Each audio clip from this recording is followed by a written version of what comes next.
Now that we have completed the video of delivery creation, let's go back to our case study with fresh eyes and see how we apply our knowledge of the delivery creation into the business case. So let me go to the presentation again, and let's just remind ourselves that the customer makes widgets and it ships it on the same day. The factory or the warehouse is actually in the middle here of England, and it's divided into 4 regions. 1, 2, 3, 4. Okay, so let's revisit the points again. It takes the orders from the customer and ships them on the same day, and the picking and packing are done in the same day. What this means is that the PGI is actually done on the same day in which the delivery is created. And this means that the picking and packing and loading,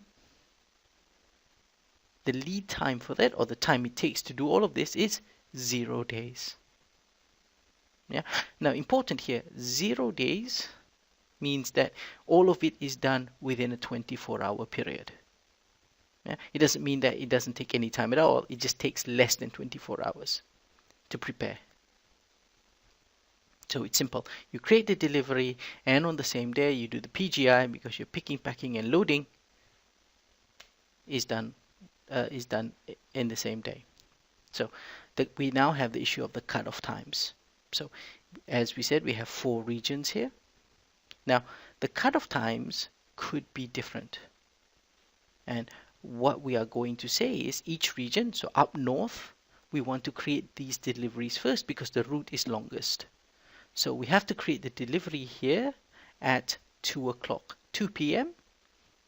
We have to create the deliveries in this region at 4 p.m. We have to create this lowest region here, create the deliveries at 5, and we create here at 6. Why do we do this?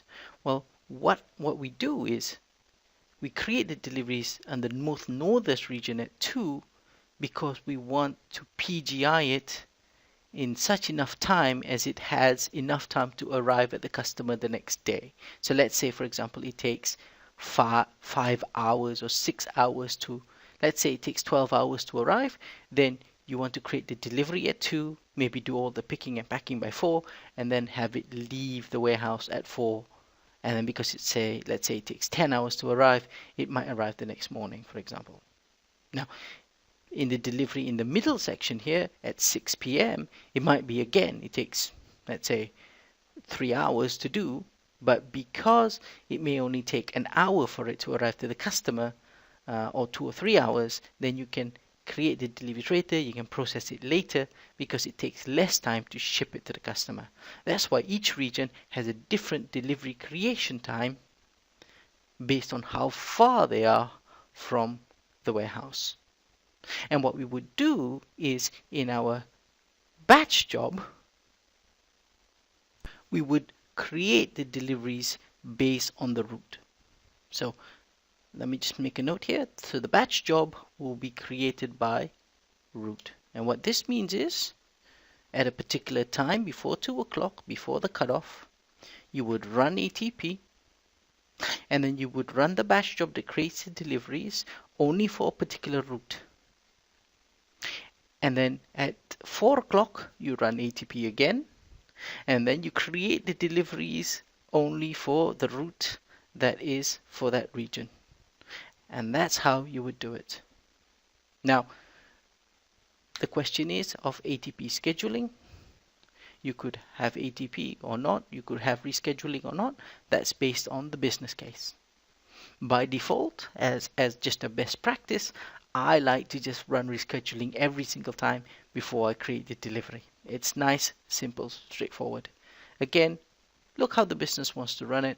Maybe they don't need it because they have full availability or whatever, but understand the concepts of it. So you create the deliveries by time rather than create it all at once. We then have the export deliveries. We said that this is manual. So what will happen is in the batch job we will never create the the deliveries. So it's manual by users, which means that the route, we give a very specific route, let's say export, and our batch job, we explicitly not select routes that are equal to export. For the parcel shipments, it's less than 10 kilograms, and we would only know this when we create the deliveries.